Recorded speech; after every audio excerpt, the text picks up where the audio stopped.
Ikunle Abiyamọ o, ọmọléèwé Ogun jóná kú nígbà tíléèwé wọn gbiná. Ìran burúkú nìran ọ̀hún kò ṣeé dúró wò rárá nígbà táwọn agbófinró àtàwọn ẹ̀ṣọ́ aláàbò ń ṣàjókù òkú àwọn akẹ́kọ̀ọ́ léèwé sẹ́kọ́ndìrì Madia ìyẹn Madia Secondary School jáde. Tẹkún tomijé làwọn òbí àti mọ̀lẹ́bí àwọn màjèṣín fi ń káwọ́ mọ́rí tí wọ́n ń ṣèdárò pẹ̀lú ọkàn tó gbọgbẹ́ gidi lórí àjálù burúkú ọ̀hún. Ìlú Madia tó wà láàrin gbùngbùn Gbina lórílẹ̀‐èdè Gbina níṣẹ̀lẹ̀ náà ti wáyé lọ́gànjọ́ òru ọjọ́ àìkú Sunday ọjọ́ 21 oṣù karùn-ún yìí mọ́jú ọjọ́ ajé Monday tó tẹ̀lé. Bá a ṣe gbọ́, inú ọgbà iléèwé sẹ́kọ́ndìrì ọ̀hún làwọn akẹ́kọ̀ọ́ náà ń gbé torí ilégbèé wọn wà lẹ́gbẹ̀ẹ́ àwọn yàrá àkàwé wọn. Kò sì sẹ́ni tó fura pé àjálù kan yóò ṣẹlẹ̀ títí tí kálukú fi kọjá sórí bẹ́ẹ̀dì kó wá wọn lálẹ́ ọjọ́ Sunday náà.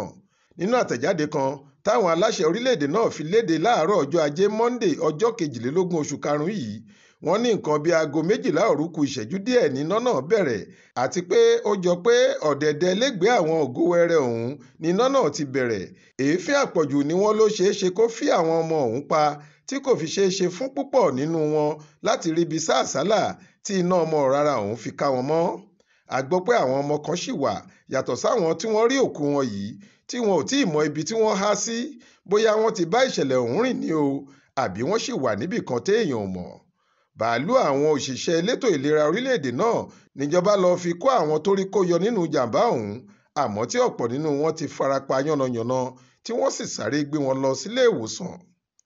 Ààrẹ orílẹ̀-èdè Gbina Ifan Ali ti ṣàpèjúwe ìjàmbá yìí gẹ́gẹ́ bí ìṣẹ̀lẹ̀ tó burú bàlùmọ̀.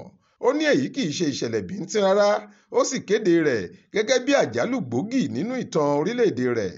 Ó ló ká òun lára gidi, ó sì dùn òun wọnú egungun pẹ̀lú.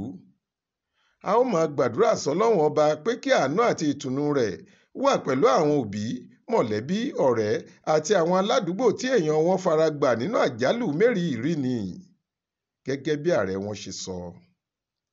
Faith Adébọlá ló ń jábọ̀ ròyìn fún iléeṣẹ́ tẹlifíṣàn Aláròye online.